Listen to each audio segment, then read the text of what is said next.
Hello प्यारे साथी, नमस्कार। मैं केशपाल कुमार स्वागत करता हूं आपके अपने परिवार रोजगार विद अंकित में। आशा करता हूं कि भैया जी आप सभी अच्छे होंगे, बढ़िया होंगे, खुशहाल होंगे और जहां भी होंगे एकदम शानदार एवं जानदार होंगे। प्यारे साथी, सुबह के बज ही चुके हैं। आप सभी को पता है 10 और एक बहुत ही शानदार हमारी उत्तर प्रदेश इतिहास की कक्षा चल रही है और जिसे हम एक शानदार वे से करते भी आई रहे हैं। तो एक बार सभी के सभी मेरे साथी जल्दी से मेरे साथ जुड़ जाएंगे और फिर हम अपने इस सेशन को एक शानदार तरीके से स्टार्ट भी कर पा रहे होंगे। आनंद सोनी जी, जय मां सरस्वती, जय श्री श्याम, आपकी स्वीकार। गोविंद कुमार जी, जय हिंद सर जी। शुभम कुमार जी, ठीक है जी।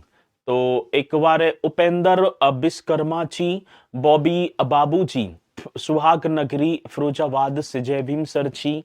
विवेक यादव, चंदन गुप्ता, कपिल कुमार, सुप्रभात गुरु जी, शिवम जी सलोनी और गौरव। तो यहाँ बहुत स्पीड के साथ, ठीक है जी, जुड़ते भी हुए और मैं भी भैया जी अपने इस सेशन को एक शानदार तरीके से स्टार्ट भी करता हुआ।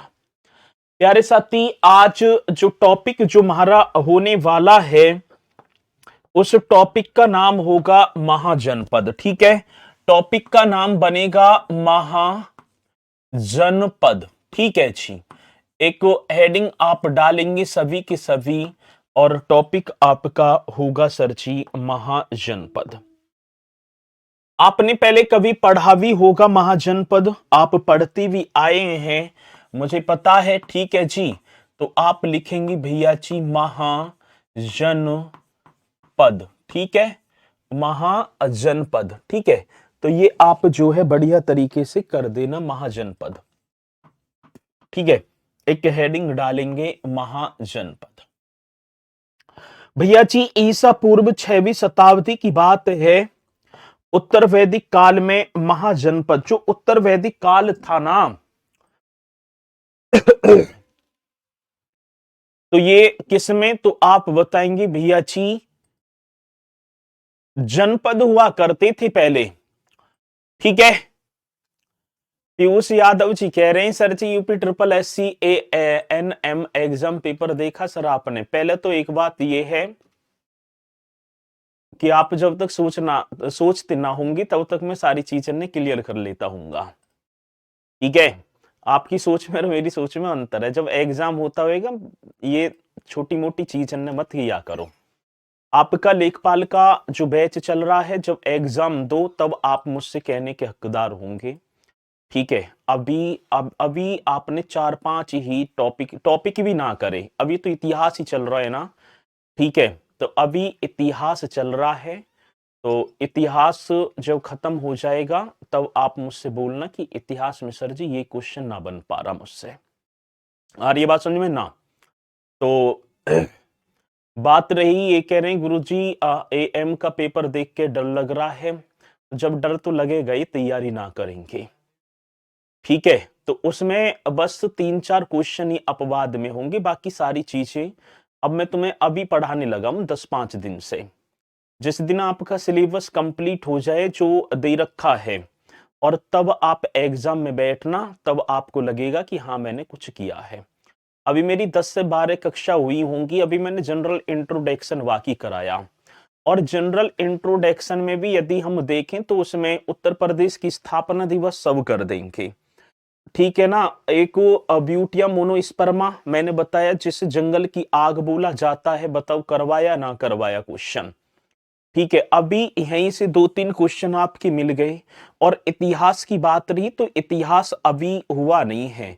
जो इतिहास से उसने क्वेश्चन पूछे हैं, मोहम्मद शाह रंगीला शाह की दरबार में जो प्रधानमंत्री वजीर का पद जो सफदरजंग को दिया, जब ये सारी चीज मैं क्लियर करा दूंगा ना तब आप मुझसे बोलेंगे। ठीक है, तब आप मुझसे कहेंगे अरे हाँ जी ठीक है, तो ज्यादा नो AM का पेपर देखा आपने ना देखा। जब एग्जाम मतलब कि जैसे ही बच्चे बाहर कदम, अब आप ही थोड़ी हो ठीक है, पूरी टीम लगी रहती है। जब मतलब कि पेपर बाहर देती तुरंत हमारे पास आ जाती है चीजें। आप कह रहे हो सर आपने देखा, ठीक है, एग्जाम देखते देते उसके 5 मिनट बाद ही हम देख लेते हैं, ठीक है, और ज्यादा ना कराएंगे, टाइम वेस्ट करने वाली चीजें हैं, आप हमें ठीक है ना बताएंगे, ठीक है। चलो चलते हैं भैया जी, महाजनपद की बात आती है तो महाजनपद आप करेंगे मेरे साथी। कौन सी काल की बात यहां पर की है तो आप बता देना सर जी। 6वीं शताब्दी की बात है, ईसा पूर्व 6वीं शताब्दी, जो उत्तर वैदिक काल था ना, कि जनपद, उत्तर वैदिक काल में जनपद हुआ करते थे, जैसे आज भी जनपद हैं, वो जनपद महाजनपदों में तब्दील हो जाते हैं। साथ ही जब मैं बौद्ध धर्म के अंगुत्तर निकाय और जैन धर्म के भगवती सूत्र को पढ़ता हूं तो मुझे इस पूरी भारतवर्ष में 16 महाजनपदों का उदय मिलता है। सर इन 16 महाजनपदों में से 8 महाजनपद आज वर्तमान उत्तर प्रदेश की पावन धरातल पर थे। आज देखा जाए तो वो पहले 16 महाजनपदों में से 8 महाजनपद हमारे उत्तर प्रदेश में ही थे, ठीक है। ये आप सभी को पता भी होगा। तो पहली बात, ये पॉइंट तो आप सभी को लिखना ही है। कौन सा सर जी, तो आप लिख पा रहे होंगे, ईसा पूर्व 6वीं शताब्दी की बात है, ठीक है सर जी। कौन सा पूर्व होगा तो आप लिखेंगे ईसा पूर्व 6वीं शताब्दी, ईसा पूर्व 6वीं शताब्दी, ये सही कर देना आप सभी को, है ना। ईसा पूर्व 6वीं शताब्दी में उत्तर वैदिक, हाँ सर जी, कौन सा, उत्तर वैदिक, उत्तर वैदिक कालीन बोले या उत्तर वैदिक काल के, उत्तर वैदिक काल के जनपद जो डिस्ट्रिक्ट थे, जनपद महाजनपदों में तब्दील हो गए। सर जी किसमें हो गए, महाजनपदों में तब्दील हुए। आगे बात समझ में, किसमें हुए सर जी, महाजनपदों में तब्दील हुए। चलो जी, तो सर ईसा पूर्व की बात है 6वीं शताब्दी, मतलब 6वीं शताब्दी ईसा पूर्व, ये भी हम बात करेंगे, ठीक है जी।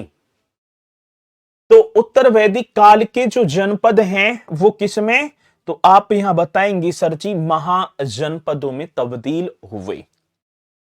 बौद्ध धर्म के अंगुत्तर निकाय, हाँ सर जी, कौन सी धर्म की बात, तो आप लिखेंगे बौद्ध धर्म के अंगुत्तर निकाय। आगे बात समझ में, बौद्ध धर्म के अंगुत्तर निकाय, निकाय आपने पढ़े, इसमें भी 3 निकाय थे, है ना। तो एक निकाय जिसे हम बात करें अंगुत्तर निकाय तथा जैन धर्म के, जैनिज्म की बात ही है ना, तो जैन धर्म के बौद्ध धर्म के अंगुत्तर निकाय तथा जैन धर्म के भगवती सूत्र में, जैन धर्म की कौन सा, भगवती सूत्र में 16 महाजनपदों का, 16 महाजनपदों का, 16 महाजनपदों का उदय मिलता है। सर कितने महाजनपदों का, 16 महाजनपदों का उदय मिलता है जी सर। जब हम बौद्ध धर्म के अंगुत्तर निकाय को पढ़ें, जब हम किसके, तो भैया जी बौद्ध धर्म के अंगुत्तर निकाय तथा जैन धर्म के भगवती सूत्र को पढ़ें तो इसमें हमें 16 महाजनपदों का उदय मिलता है सर। और इन्हीं 16 महाजनपदों से, इन्हीं 16 महाजनपदों में 8 महाजनपद मेरे साथी अपने उत्तर प्रदेश, आज वर्तमान उत्तर प्रदेश है, इसी में स्थित थे, ठीक है। ये भी आप लिखेंगे साथी, 16 महाजनपदों में, हाँ भैया जी किसमें, तो 16 महाजनपदों में, 16 महाजनपदों में 8 महाजनपद, 16 महाजनपदों में 8 महाजनपद उत्तर प्रदेश में। अब क्वेश्चन पूछ लिया जाए कि उत्तर प्रदेश में स्थित है। ठीक है, कि मतलब कि उत्तर प्रदेश में कितने महाजनपद? तो सर जी 8 महाजनपद। कितने जनपदों में से? तो 16। सर इसमें 14 राजतंत्रात्मक, जो हिस्ट्री पढ़ाएंगे ना सर या मैम, वो आपको पूरे बताएंगे 16 की 16। लेकिन मैं यहां पर जो बातचीत करूंगा आपसे 8 महाजनपदों के विषय में, क्योंकि उत्तर प्रदेश में 8 ही महाजनपद हैं। इन 16 महाजनपदों में से 14 महाजनपद राजतंत्रात्मक, जहां राजा का शासन और राजा का पुत्र राजा, राजा का पुत्र राजा, मतलब इसी तरीके से वंशानुगत था, और 2 गणतंत्रात्मक, जिसमें जनता के द्वारा चुने जाते थे। आज भी तुम्हारा भारत डेमोक्रेसी ही है, गणतंत्रात्मक, क्योंकि भारत में वंशानुगत शासन अब नहीं है। तो भैया जी इन 16 महाजनपदों में से 8 महाजनपद उत्तर प्रदेश में स्थित है। चलो जी, अब 8 महाजनपदों की बात, ये तो दिखाई ना पड़ रहा होगा आपको। एक बार बताएंगे कि ये जो चित्र है आप सभी को दिखाई पड़ रहा है ना, उत्तर प्रदेश की महाजनपद। मुझे तो ना लग रहा कि दिखाई दे रहा हो, बट एक बार आप बता देंगे कि दिखाई पड़ रहा है ये ना पड़ रहा, जल्दी बताओ। ये आप सभी को दिखाई दे रहा है या नहीं दिखाई दे रहा है? दिखाई दे रहा है सर जी, बहुत बढ़िया। चलो जी, तो क्या होगा सर जी, अब इसमें देखो, कुरु हो गया, सूरसेन, चेदी हो गया, वत्स महाजनपद हो गया, काशी भी था, यहां मल्ल आपका, साती, कौशल और पांचाल, ये 8 महाजनपद, ये 8 के 8 महाजनपद मेरे साथी, ये कहां पर थे? तो आप बताएंगे सर जी अपने उत्तर प्रदेश में। वैसे भी हम देखें तो हमें वैसे ये भी दिखाई बताऊंगा मैं। चलते हैं, और पहला जो महाजनपद है, पहला जो महाजनपद होगा उसका नाम हम डाल ही देते हैं, काशी से स्टार्ट कर लो चलो। और काशी जो महाजनपद था ना, ठीक है, ये वाला जो क्षेत्र था, ठीक है, ये क्या था सर जी? काशी महाजनपद हुआ करता था। ये मतलब कि यहां से हम देखें, ये पूरा का पूरा क्षेत्र, ठीक है, ये पूरा का पूरा क्षेत्र जो था वो क्या था? काशी महाजनपद। तो ठीक है, पहले आप एक हेडिंग डालेंगे काशी। अब क्या होगा सर जी? काशी की बात तो होगी। अब देखो काशी किसे? वाराणसी का प्राचीन तमिनामी तो होगा। हाँ सर जी, तो ये काशी जो था ना, वाराणसी के आसपास का क्षेत्र। अब वाराणसी के आसपास जैसे सर हम बात करें, मिर्जापुर भी था, चंदौली, ये जो वाराणसी के आसपास का जो क्षेत्र था, ये क्या कहलाता था सर जी? तो आप बताएंगे। अरे इसमें जूम क्या है? इसमें कुछ भी ना है, ठीक है। मैं यहां की देख लो भाई, ये वाला जो क्षेत्र था ये कभी काशी महाजनपद हुआ करता था। और काशी, ये क्षेत्र जो रेड सा दिखाई पड़ रहा होगा, आज इसमें देखे वाराणसी, मिर्जापुर, चंदौली वगैरह ये डिस्ट्रिक्ट आ रहे हैं। तो ये आपका हो गया भैया जी काशी, मतलब हम लिख देंगे वाराणसी के आसपास का क्षेत्र, वाराणसी के आसपास का क्षेत्र, आसपास का क्षेत्र, मतलब इसके कुछ जो आज जनपद लगे हुए हैं ये कभी काशी महाजनपद में आया करते थे। सर जी एक और बात है, इस काशी महाजनपद के जो संस्थापक थे, इस काशी महाजनपद की बात आती है सर जी, इसकी फाउंडर तो एक राजा थी जिसका नाम था दिवोदास।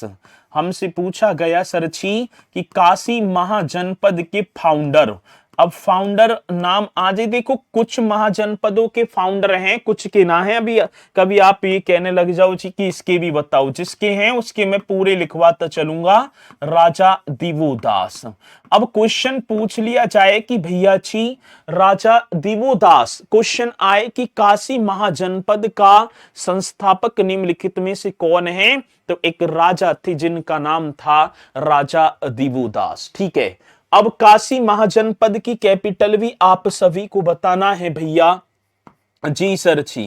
काशी महाजनपद की राजधानी, और राजधानी मीन्स आपका बन गया कैपिटल। काशी महाजनपद की राजधानी क्या थी? तो वाराणसी, है ना। काशी मतलब वाराणसी को ही पहले काशी बोला गया था, ठीक है, वाराणसी। और सरची वरुणा व अस्सी नदी के संगम पर थे, ठीक है, वरुणा व अस्सी, ये भी आप सभी को लिख देना है। 80 कहीं कहीं 80 है, कहीं कहीं 80 है, तो वरुणा व 80 नदियों के संगम पर थी, नदियों के संगम पर, ये आप सभी को बताना होगा, संगम पर। आगे बात समझ में। अब देखो, वरुणा व 80 नदियों के संगम पर स्थित होने के कारण वाराणसी का नाम वाराणसी पड़ जाता है। अब क्वेश्चन हमसे पूछ लिया जाए कि वाराणसी जो शहर है किन नदियों के संगम पर स्थित होने के कारण वाराणसी पड़ा? तो वरुणा व 80, ठीक है जी। चलो बहुत बढ़िया। तो आप बताएंगे, आप बता देना भैया जी, वाराणसी कौन सी नदियों की, वरुणा व 80 नदियों के संगम पर स्थित होने के कारण इसका नाम मेरे साथी वाराणसी पड़ जाता है। और वाराणसी का जो सर्वप्रथम जो उल्लेख है, ये विश्व के प्राचीनतम उन शहरों में से एक है जहां सबसे पहले मतलब कि मानव के विषय में जानकारी भी मिल रही है। तो वाराणसी की बात आती है तो सर आप बताएंगे वाराणसी का उल्लेख, वाराणसी का उल्लेख सर्वप्रथम, वाराणसी का उल्लेख सर्वप्रथम अथर्ववेद में मिलता है। वाराणसी का उल्लेख सर्वप्रथम कौन सा वेद होगा? तो आप राइट करेंगे सर जी, अथर्ववेद में मिलता है। किसी मेरे साथी को कोई डाउट है? नहीं जी। अब क्वेश्चन ये पूछा गया कि ठीक है, वाराणसी का सर्वप्रथम उल्लेख निम्नलिखित में से किस किस महाजनपद में है? तो आप बताएंगे तो भैया जी सर, ठीक है, तो आप बताएंगे भैया जी, तो वो हो गया वाराणसी, ठीक है, वो कौन सा हो गया? वाराणसी। तो सर्वप्रथम इसका अथर्ववेद में इसका जो है उल्लेख मिलता है। और साथ ही इस काशी महाजनपद की बात है, यहाँ का सबसे शक्तिशाली शासक था ब्रह्मदत्त, ठीक है, यहाँ का सबसे शक्तिशाली राजा था ब्रह्मदत्त। देखो भैया, ये रहा काशी, ठीक है, यहां ये काशी महाजनपद हो गया।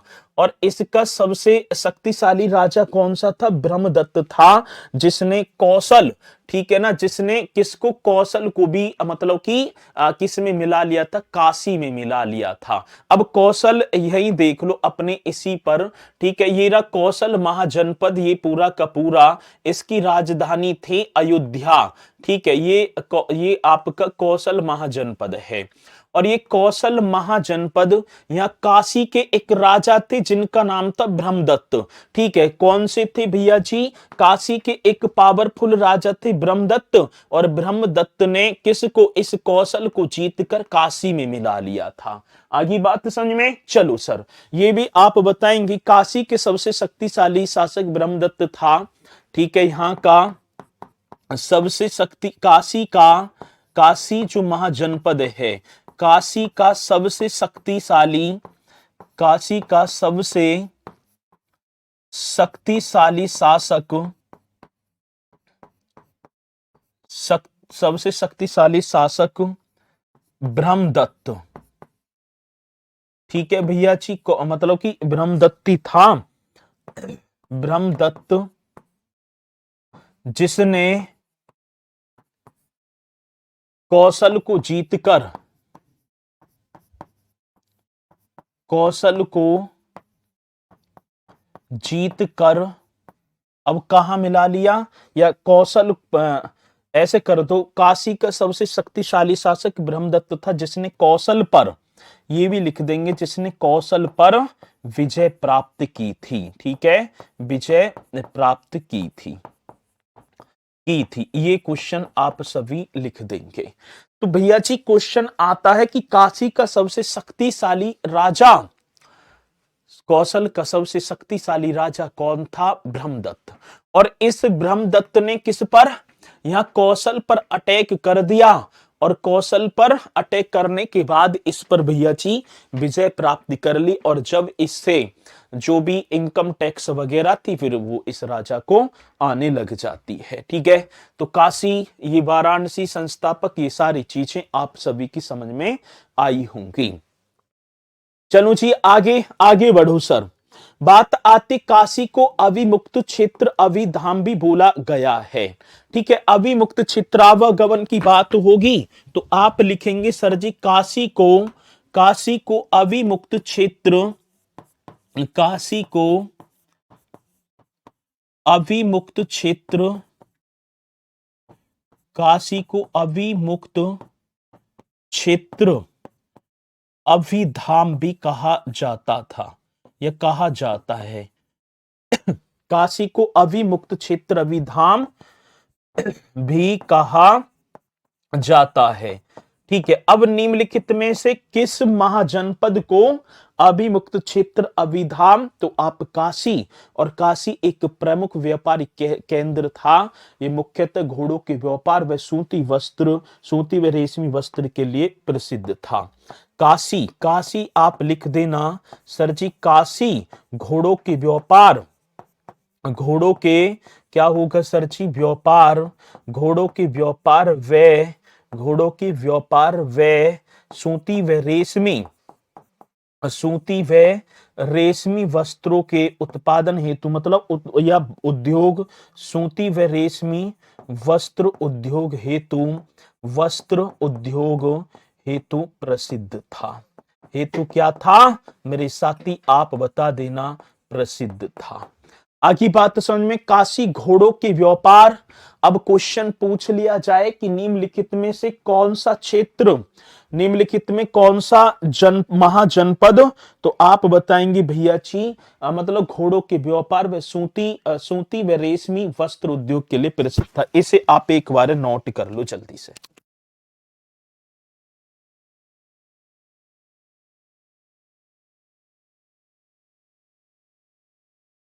बताओ कि भैया,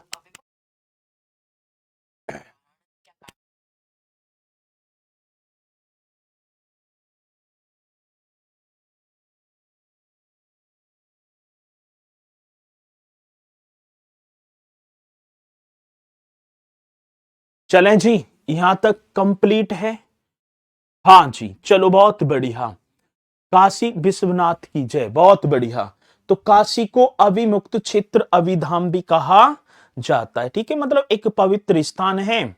मृत्यु के बाद यहीं पर बताया जाता है कि मोक्ष की प्राप्ति होती है, ऐसे ही है ना। तो मोक्ष की प्राप्ति भगवान शिव की नगरी भी होगी।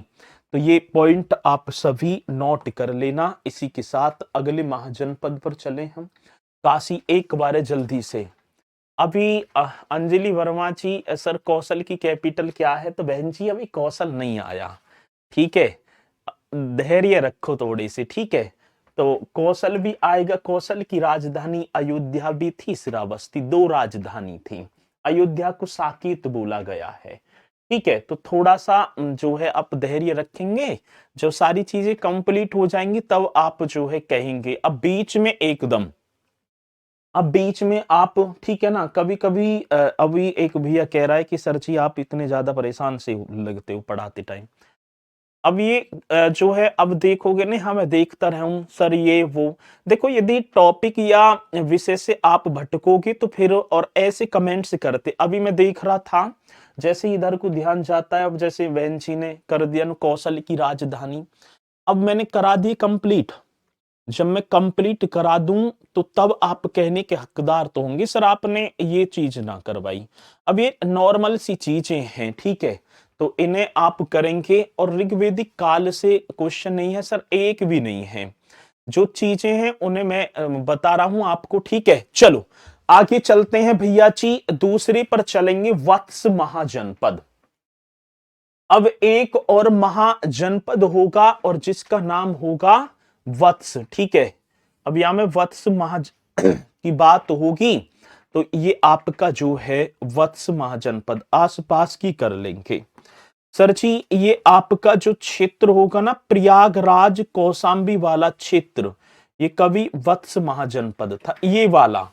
ठीक है, आ रही है बात समझ में। ये वाला क्षेत्र जो था ये वत्स महाजनपद था जिसकी राजधानी थी कौशाम्बी।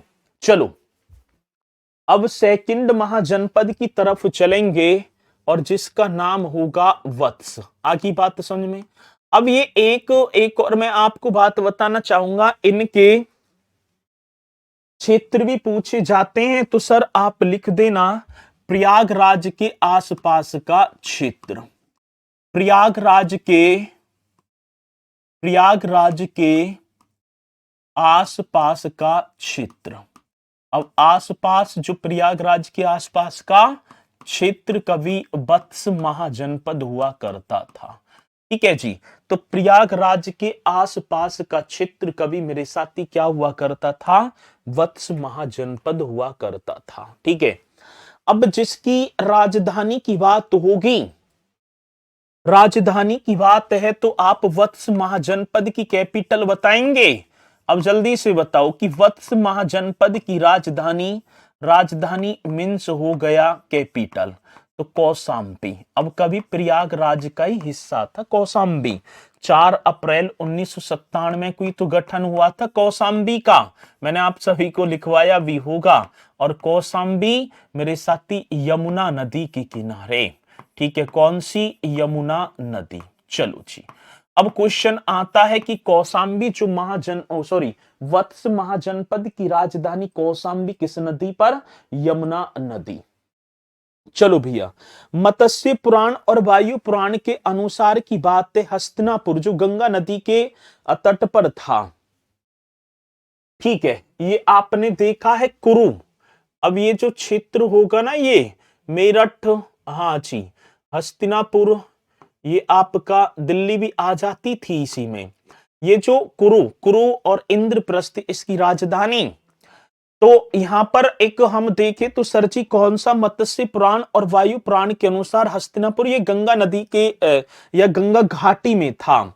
यहाँ एक कुरु वंश के एक राजा थे नीछछु ऐसी भूलेंगे ना, तो उन्होंने भैया जी जब यहाँ पर बाढ़ वगैरह आ जाती है, उस राजा ने अपनी राजधानी को कौशाम्बी भी बनाया था। ठीक है, क्या बनाया था सर जी, कौशाम्बी बनाया था। ठीक है, चलो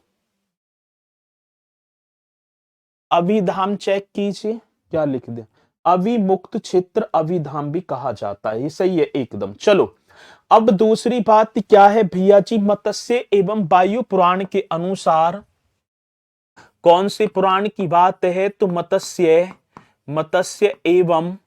पुराण एवं वायु पुराण के अनुसार। एवं कौन सा पुराण, मेरे साथी आप लिख देना वायु पुराण के अनुसार। ये पॉइंट जल्दी से बता देना सर जी, आज किस किस के अनुसार की बात है, तो आप लिखेंगे मत्स्य एवं वायु पुराण के अनुसार। हस्तिनापुर के गंगा नदी, हस्तिनापुर के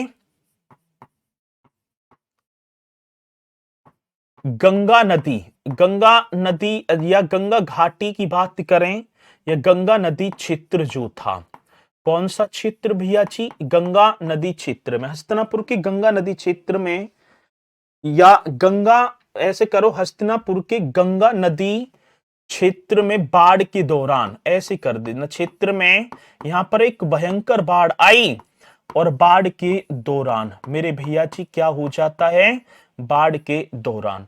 अब यहां कुरु के तो राजा थे, कुरु, ठीक है, कुरु अच्छे मतलब कि कुरु वंशीय राजा या शासक, कौन से शासक होंगे भैया जी, कुरु वंशीय एक शासक थे जिसका नाम था नीचच्छु, जिनका नाम क्या था भैया जी, नीचच्छु, ये होगा। नीचच्छु द्वारा अपनी राजधानी कौशाम्बी स्थानांतरित की, अपनी राजधानी, ठीक है जी, क्या स्थानांतरित कर दी, तो कौशाम्बी स्थानांतरित की। ये पॉइंट आप सभी को लिख देना है, कौशाम्बी स्थानांतरित की। अब कैसे क्वेश्चन आएगा, अब देखो, अभी यही बन गया टफ। ठीक है, अभी बना देंगे यूपी SSS का क्वेश्चन। मत्स्य एवं वायु पुराण के अनुसार हस्तिनापुर के, ऐसी क्वेश्चन आएगा ना, हस्तिनापुर के कुरु वंश राजा नीचक्षु ने अपनी राजधानी निम्नलिखित में से कहां स्थानांतरित की थी? अब आ जाएगा कुशीनारा, साकेत, कौशाम्बी, वाराणसी। बन गया टफ क्वेश्चन। चलो जी, तो आप बताएंगे, ठीक है, तो सर जी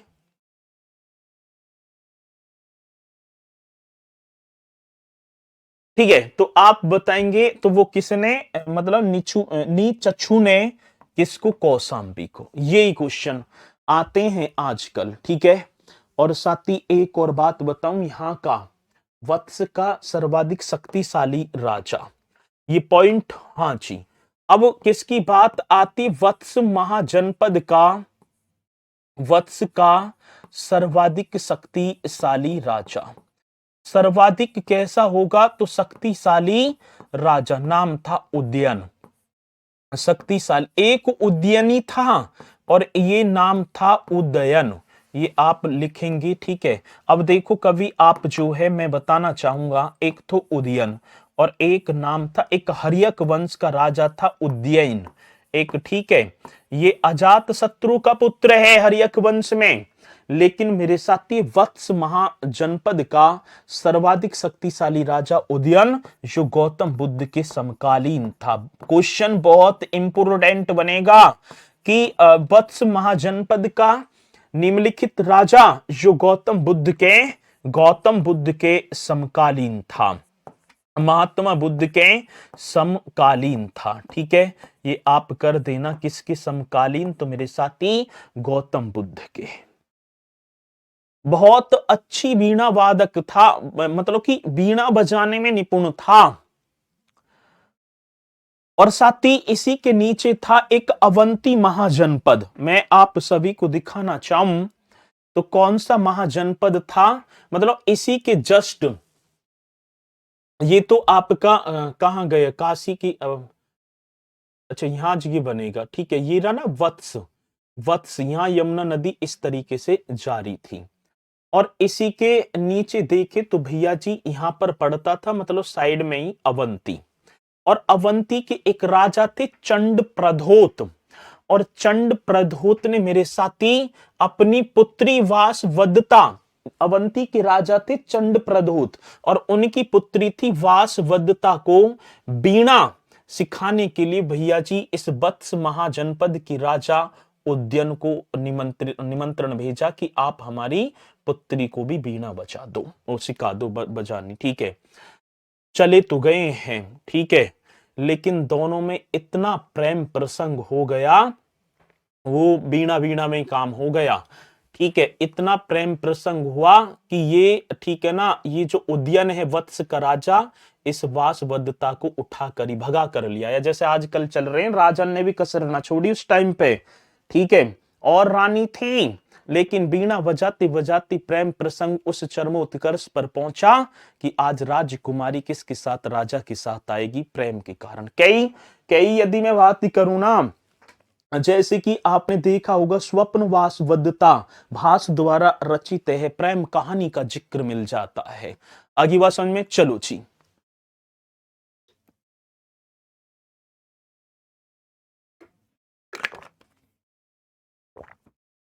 चले भैया, तो आप यहीं आओ।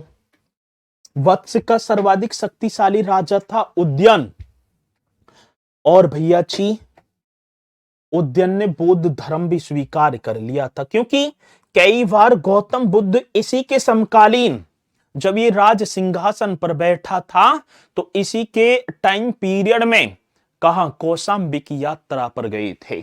तो आप बताएंगे उदयन को बौद्ध धर्म की दीक्षा पिंडोल नामक उदयन को, ये भी आप लिख देना, उदयन को बौद्ध धर्म की दीक्षा, कौन सा धर्म मेरे साथी? बौद्ध धर्म की दीक्षा। बहुत बेहतरीन क्वेश्चन है।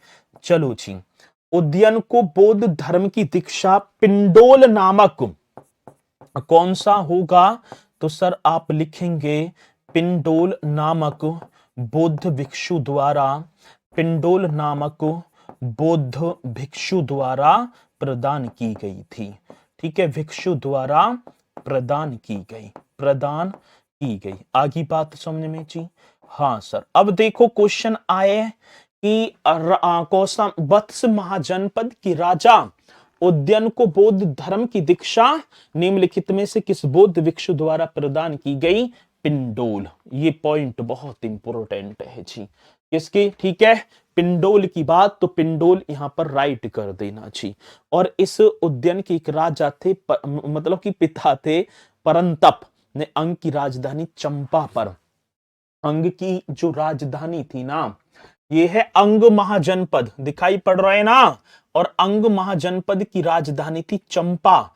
तो अब देख लो वत्स से होते हुए कहां पर? मगध। ये अंग जो था ना, जो अंग महाजनपद, ये सबसे पूर्वी महाजनपद था, इसके बाद कोई भी महाजनपद नहीं था। अब ये वत्स, वत्स महाजनपद के जो सबसे शक्तिशाली राजा था ना उद्यन, उद्यन के पिता थे परंतप, और परंतप ने मेरे साथी इस चंपा पर अटैक किया था यहां आकर। ठीक है, अब लिख भी देना, लिखना चाहो तो उद्यन के पिता परंतप ने अंग की राजधानी चंपा पर विजय प्राप्त की थी। अच्छा, अगला पेज ही करो। ठीक है, उद्यन के पिता,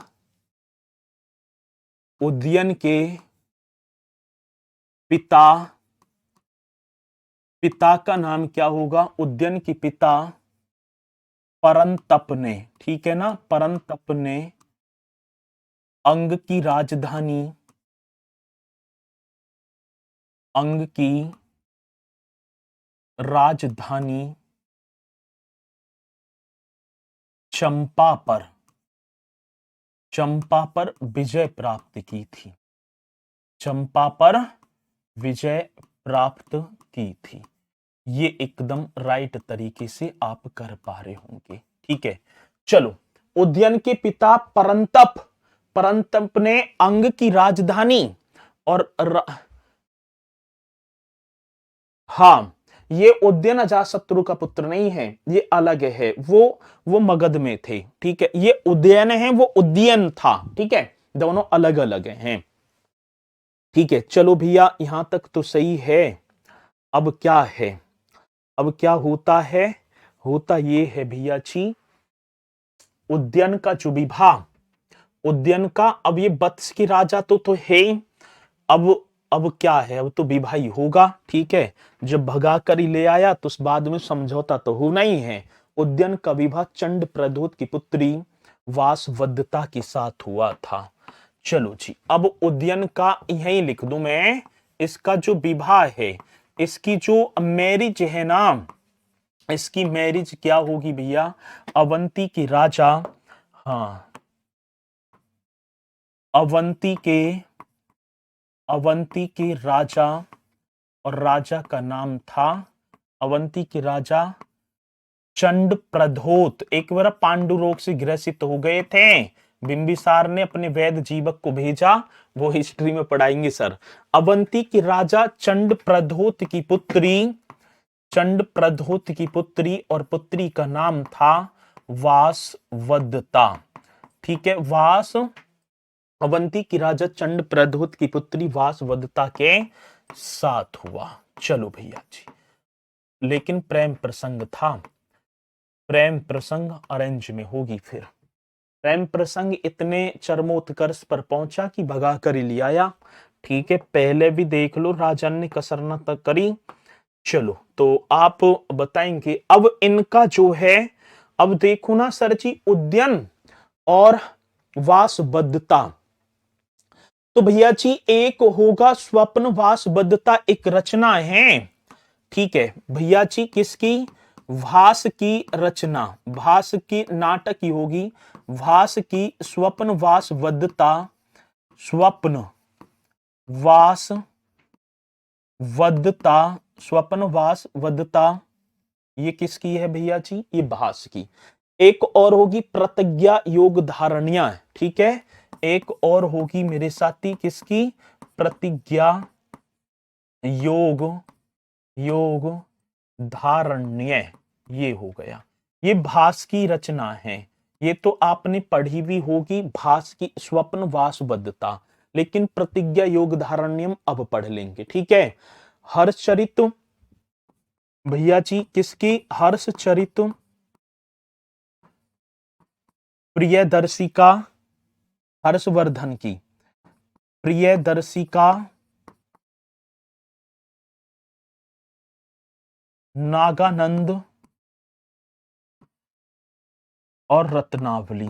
और क्या होगा सर जी? रत्नावली। ठीक है, एक ये ठीक है। हर्ष चरित प्रियदर्शी का नागानंद और रत्नावली। सोमदेव कृत कथा सरित सागर। सोमदेव द्वारा रचित कथा सरित सागर। सरित, ठीक है ना, कथा जो है आपका सरित, सही तो है, सरित सागर। सोमदेव द्वारा रचित एक मतलब सोमदेव द्वारा रचित कथा सरित सागर। क्षेमेंद्र कृत व्रत जो है कथा मंजरी। ये लिख दो चलो इसे भी। क्षेमेंद्र द्वारा रचित मतलब कि बृहत, ऐसे कर देना, बृहत कथा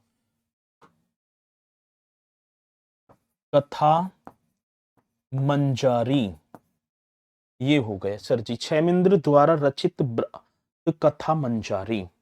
इन सभी ये जितने भर भी नाटक हैं, भास का स्वप्न, वासवदत्ता, प्रतियोग धारणम, ठीक है, किस किस के? उद्यन और वासवदत्ता की प्रेम कहानी पर ये नाटक आधारित है। ठीक है, उद्यन व वासवदत्ता ये जो है, ठीक है, वासवदत्ता की प्रेम कहानी है। इन सभी में प्रेम कहानी का जिक्र कर दिया। अब देख लो प्रेम कहानी। अब एक और चीज देखेंगे भैया जी, हर्षचरित बाणभट्ट की है। ये प्रियदर्शी ये हर्षवर्धन ही लिखो। अच्छा, इतना भी समझ ना पाओगे? चलो बहुत बढ़िया। मैं तो समझ रहा था समझ जाएंगे, लेकिन भैया जी पूरा ही लिखना पड़ेगा सर जी। हर्षवर्धन एक राजा थे। हर्षवर्धन राजा जो कन्नौज को अपनी राजधानी बनाया था, उसकी बात थी। मैंने सोचा कि समझ जाएंगे। हर्षवर्धन द्वारा रचित प्रियदर्शी का नागानंद रत्नावली। अब इतने सारे नाटक और इन सभी नाटकों के जो नायक होंगे, अरे भैया मैं माफी चाहूंगा, चलो मैंने गलती कर दी, मैंने पूरा ना लिखा। वो राजा हर्षवर्धन था, ऐसे ही बोल देते हैं हर्ष द्वारा, ठीक है ना, या हर्ष चरित प्रियदर्शी का। तो मतलब कि ऐसे, अब वहां में आप तुम भी सही समझ रहे हो, लेकिन ठीक है, वो थे हर्ष मतलब हर्ष रचित। अब हर्ष रचित वो जो थे ना, मतलब हर्ष द्वारा रचित, ऐसे भी बोल देंगे। प्रियदर्शी का नागानंद रत्नावली, राजा हर्षवर्धन की बात थी। ठीक है, चलो ये आगे बात समझ में। चलो अब दूसरी बात क्या है, ये इन सभी के जो ये नाटक जो हुए, इन सभी के जो नायक हैं उद्यन व वासवदत्ता है। ठीक है, इनकी ही प्रेम कहानी का वर्णन है इनमें। ठीक है, चलो जी आगे बात समझ में। इनकी ही ठीक है, अरे भैया ठीक है, चलो हर्षवर्धन लिख दो, हर्षवर्धन। वो हर्ष ऐसे हो जाता। अब तुमने हर्षचरित पुस्तक ही मान ली, वो हर्ष ये रचित है। हर्ष रचित मतलब कि हर्षवर्धन की द्वारा लिखी गई प्रियदर्शी का नागानंद रत्नावली। ठीक है, वो हर्ष रचित है। हर्ष रचित मैंने ऐसे लिख दिया, तो मैंने कि समझ जाएंगी। अब मुझे क्या पता थी ना समझ पाए, चलो कोई बात ना है। ठीक है, अब आगे बात समझ में। पहले वहां हर्ष चरित ना है, हर्ष रचित था। वो ध्यान से देखे करो आंख खोल के। ठीक है, आगे बात समझ में, वो रचित था। चलें जी आगे, चलो जी। अब आगे इन सभी का जो नायक जितने भरवीय नाटक हैं, इनका उद्यन व वासवदत्ता की प्रेम कहानी थी। ठीक है, इनकी सभी की जो नाटकों की यदि हम देखें नायक जो बने उद्यन विवासवदता वो प्रेम कहानी थी। अब एक बात और, ये जो वत्स है अपने सूती वस्त्र उद्योग के लिए भी प्रसिद्ध था। वस्त्र ठीक है ना, वत्स उस समय सूती वस्त्र, ये भी ठीक है ना, कौन सा, तो भैया सूती वस्त्र उद्योग, सूती वस्त्र उद्योग के लिए प्रसिद्ध था।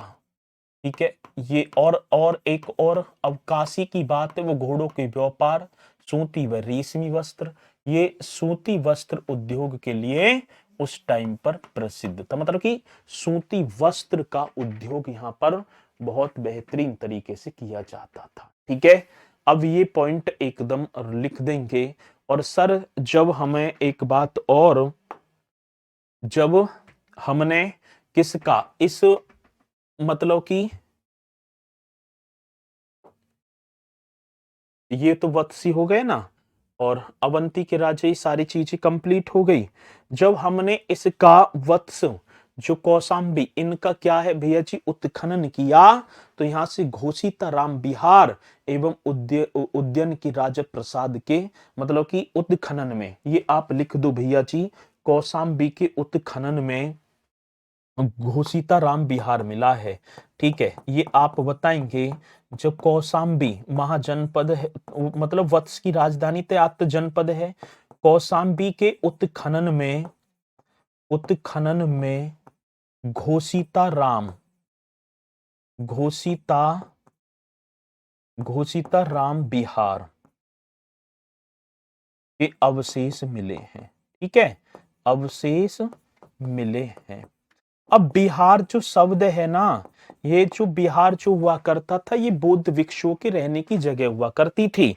अब क्वेश्चन आए कि घोषिताराम बिहार, ये अब की बता रहा हूं मैं, घोषिताराम बिहार उत्तर प्रदेश राज्य के कौन से जनपद में है, तो आप बताएंगे सर जी कौशाम्बी। लेकिन उस टाइम ये वत्स जो महाजनपद का पार्ट था, तो ये उस टाइम पर भैया जी किसका, वत्स महाजनपद में था, घोषिताराम बिहार। ये पॉइंट एकदम राइट। और इसी के साथ एक और महाजनपद जिसका नाम होगा सर जी कुरु। अब तीसरा महाजनपद और आप चलो लेकर, जिसका नाम बना दो कुरु। कुरु की बात आएगी, कुरु। अब सर कुरु देखेंगे हम एक बार है, यहीं आ जाओ। ये आपका हो गया कुरु महाजनपद। ठीक है, नीचच्छू वही तो राजा थे, कुरु वंश से राजा। अब ये मतलब कि ये वाला जो क्षेत्र, ये तो उत्तर प्रदेश में पड़ता है। ठीक है, अब कुरु ये रहा। अब कुरु आप एक बार हेडिंग डाल दो सर जी, किसकी बात होगी, कुरु। पहले हम देखें तो मेरठ, दिल्ली एवं थानेश्वर, जो कुरु का जो क्षेत्र था, ये आपका जो है मेरठ, दिल्ली व थानेश्वर के आसपास का क्षेत्र, वे किसका, थानेश्वर के आसपास का क्षेत्र, थानेश्वर के आसपास का क्षेत्र, ये आप सभी को हेडिंग डाल देनी है, कौन सी, कुरु। अब जो कुरु जो महाजनपद है ना, आज सुखदेवती राजधानी ना होगी, वो चेदी की राजधानी है। ठीक है, अब दूसरी बात क्या है, मेरठ, दिल्ली व थानेश्वर के आसपास के क्षेत्र कभी कुरु महाजनपद हुआ करता था, और जिसकी राजधानी मेरे साथी इंद्रप्रस्थ। अब कुरु की जो राजधानी हम देखें, इसकी जो कैपिटल थी वो थी इंद्रप्रस्थ, जो आज आधुनिक दिल्ली है। इसकी राजधानी मेरे भैया इंद्रप्रस्थ, मीन्स बोले तो आधुनिक दिल्ली। इंद्रप्रस्थ की बात, तो ये आपका आधुनिक दिल्ली होगा। चलो जी, आगे बात समझ में भैया। हाँ सर, अब क्वेश्चन होगा कुरु की राजधानी कैपिटल जो थी इंद्रप्रस्थ, जो आधुनिक दिल्ली, और महाभारत कालीन हस्तिनापुर, हाँ सर जी, इसी महाजनपद में स्थित था, जो कुरु राजाओं की राजधानी। ठीक है ना, तो कौरव जिसे हम बोलेंगे, ठीक है, वो तो महाभारत में आ जाएंगे। तो महाभारत कालीन हस्तिनापुर, कौन सा कालीन की बात, तो सर जी आप लिखेंगे महाभारत, महाभारत कालीन, कालीन हस्तिनापुर, महाभारत कालीन हस्तिनापुर, हस्तिनापुर इसी महाजनपद का, इसी महाजनपद का भाग था, इसी महाजनपद का भाग था। ये भी पॉइंट आप सभी को लिख देना होगा, ठीक है जी, हाँ जी। तो महाभारत कालीन हस्तिनापुर इसी महाजनपद का, जो कुरु राजाओं की मुख्य राजधानी थी। ये किसकी बात, तो सर जी कुरु राजाओं की, कुरु राजाओं की, कुरु राजाओं की मुख्य राजधानी थी। कुरु राजाओं की क्या थी, मुख्य राजधानी। आगे बात समझ में, हाँ सर जी ये भी हमारा एकदम करेक्ट होगा। तो यहां पर कुरु की बात है और बुद्ध काल में यहां का राजा कौरव्य था, ठीक है। चलो घोषिता राम बिहार, घोषिता राम तो नाम डाल दिया, और बिहार जो था ना, जो शब्द आगे जो बिहार, वो बौद्ध भिक्षुओं के रहने के निवास स्थान को बिहार कहा जाता था, ठीक है। तो नाम हो गया घोषिताराम बिहार, ठीक है। तो बौद्ध भिक्षुओं के रहने का जो निवास था, मतलब जहां रहते थे, वो यहाँ एक नाम था घोषिताराम बिहार।